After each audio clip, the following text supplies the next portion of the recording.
انت تعرف وين جاي؟ يوز تالنت، شنو يعني؟ برنامج للمواهب خاص بالعراقيين. الولد حتى حسه يعني قام هذا شبيه. شنو تحقيق او ما تحقيق؟ هلا والله بشباب بنات، وياكم مصطفى. اليوم جبنا لكم فيديو جديد. اليوم الفيديو يا شباب عن برامج المواهب. طبعا اكو هوايه برامج مواهب، اكو امريكان جوت تالنت يعني خاص بامريكا، برامج مواهب الامريكي، واكو بريتش جوت تالنت خاص ببريطانيا، واكو عرب جوت تالنت اللي هو خاص بالعرب كليتهم. وصارت لكل دوله اكو برنامج مال مواهب. فبالعراق صار برنامج مو عراق جوت تالنت ولا عراق تالنت، يعني ما ادري ليش سموه يوز تالنت، يعني تسمى باسم السبونسر اللي هو السبونسر اللي هو يوز. ما راح اقول لكم تابع علما، ما ادري يمكن تعرفوها. فينعرض على قناه الام بي سي عراق. ما ادري ليش ما سموه عراق جوت تالنت او عراق تالنت، ما ادري ليش، يعني حتى العالم تعرف انه هذا خاص بالعراق. هيك فجاه يوز تالنت حبيبي. المهم هنا موضوعنا برامج المواهب مثل ما قلنا لكم هوايه، واكو برامج مال بس غناء ذا فويس، واكو ذا فويس كيدز وذا فويس مدري شنو وهوايه اشياء. فبما انه اكو صار برنامج خاص بالعراقيين حصرا، واصلا لازم اسوي فيديو لان صارت ضجه على هذا البرنامج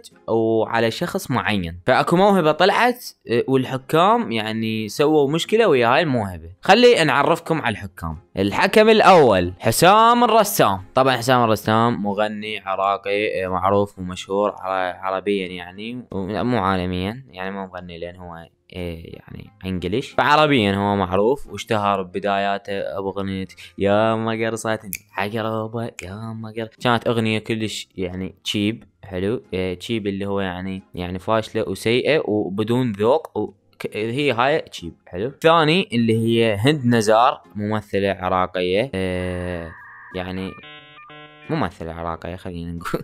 والحكم الثالث رائد ابو فتيان، شاعر عراقي. للاسف انا ما اسمع شعر، فيعني ما اعرف شخصيته وشلون يعني ممكن ينطق قراراتي، فما اعرف، بس اعرف هند نزار وحسام الرسام. والاهم حسام الرسام لان هو اللي تشوفص ويا الموهبه اللي هسه راح نطلعها. فبهذا البرنامج كل شيء راح يجون، اكو راح يجون يريدون يغنون، اكو راح يجون يريدون يرقصون، اكو راح يجون يريدون يسوون سحر، كل المواهب راح تجي هنا. فخلينا نشوف الموهبه اللي تشوفص وياها حسام الرسام او غار من يمها. تعال خلينا نشوف سويه. منين الله جابك، منين الله جابك. الله حسام الرسام يستقبل الضيف او الموهبه باغنيه. جميل جميل جدا. الله جابك من بغداد. يا هلا. يا اهلا وسهلا. شلونكم؟ من بغداد يعني من يمنا، ان شاء الله جوارين نطلع حبايب قلبي. ان شاء الله مرتاحين. طلع يديك. شنو ليش هاي الصدمه؟ واقف الولد يقول لكم شلونكم ان شاء الله مرتاحين. شنو هذا الصوت هذا؟ من مسوي لكم المونتاج هذا؟ عبود ابن الدوره من جيبك وقول لنا شنو اسمك. اوه كلام كبير وثقيل. طلع ايدك من جيبك حبيبي انت وقول لنا شنو اسمك. احس نفسي قاعد مع مدير مدرسه المشرق للاعداديه بنين. اسمي محمود. طيب محمود، ايش قد عمرك محمود؟ عمري 24 سنه. اليوم انت متاكد من نفسك؟ شو قاعدين على حسابكم شبابنا الحكام؟ ليش هيك ما ادري شكو. الى حد ما الحين طبيت ومترهي وايديك بجيبك. طبع. منو قال لك هيك تمشي؟ شنو هاي يعني؟ هو الواحد اللي يطب مترهي وثاق بنفسه وهاي الضوج من يمه، بالعكس انت المفروض تفرح له انه هذا ما عنده يعني رهبه وما عنده خوف وهيك، بالعكس هاي من مواصفات الفنان راح يكون المفروض يعني. والله متعود تدري. انت قاري كتاب اللامبالاه؟ فن لا اللامبالاة. والله علاقتي بالقراءه مو كلش قوي. طيب حسام الرسام اصلا اسم الكتاب فن اللامبالاه، مو كتاب اللامبالاه. شنو محمود ايش راح تسمعنا اليوم؟ شويه نغير لكم جو، نسمعكم اغاني كلاسيكيه غربيه قديمه. اوكي. يلا من عيوني. حلو. ستايل محمود اليوم هو مبين طبعا من طريقته وهيجي. هاي الستايل الكلاسيكي مال اتوقع اغاني هاي الجاز وهيجي. خلينا نسمعه سويه. نبلش. ابدع روح. Fairy tale, my love is a fairy tale. شوفوا قبل ما اكمل، اللي ما يعرفون هاي الاغاني هاي اغاني الجاز يعني كلش هاي قديمه وهي اغاني كلاسيكيه.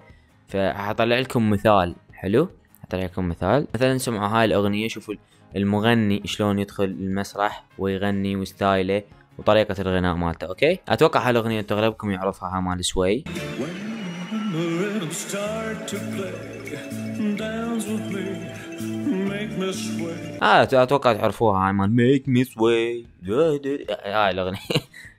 لو انا رايح كان هسه حسام قال لي حبيبي انت مو بس طلع ايدك من جيبك، حبيبي انت تطلع برا.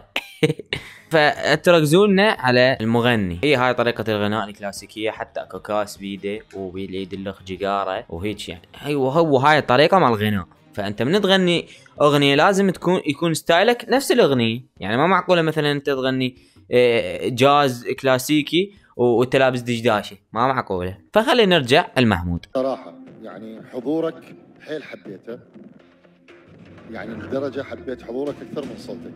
خريج شنو؟ فنون جميله موسيقى. راد ابو فتيان يقول له حضورك حبيته بس صوتك يعني ما حبيته. هذا راي الشخص، ولا هو شاعر، بس كليتنا يعني عندنا ذوق سمعي. بس قال له حضورك حبيته. حلو.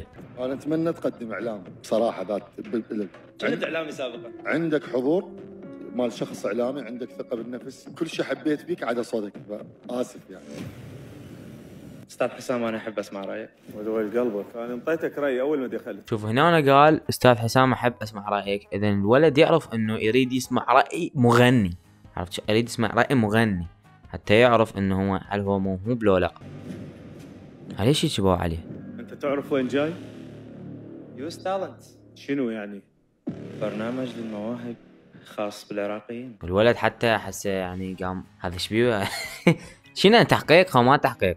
قدم لكم حسام رسام، مدير اعداديه المشرق للبنين. يعني انت دخولك مال واحد موهوب؟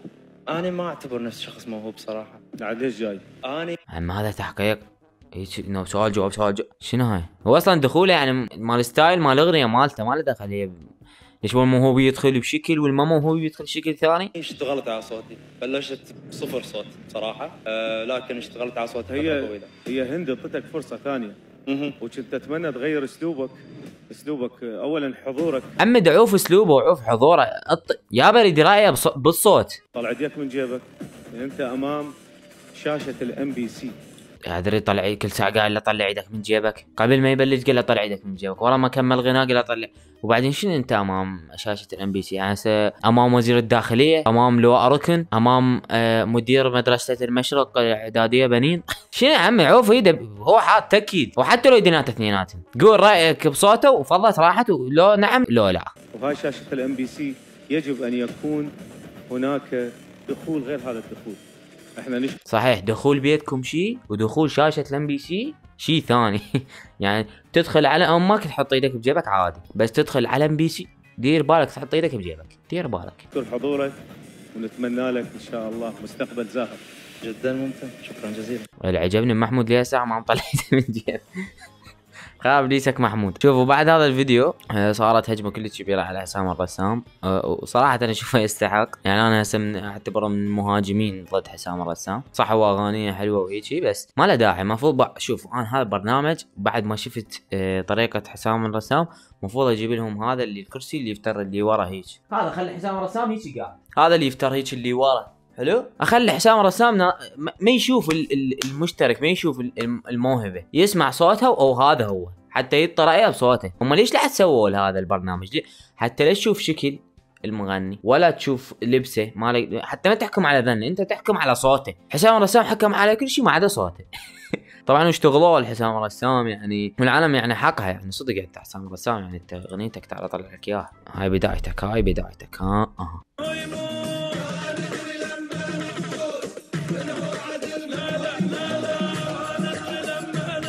يعني احس البرنامج بهواية اشياء غلط. يعني ابسط الاشياء الحكام نفسهم. يعني لو مثلا اجيب كاظم الساهر، هسه مو ذا فويس جايبين كاظم الساهر، زين هذا برنامج عراقي ما اجيب كاظم الساهر. كاظم الساهر هسه على الاقل حتى لو يقول له طلع يدك من جيبك عنده حق.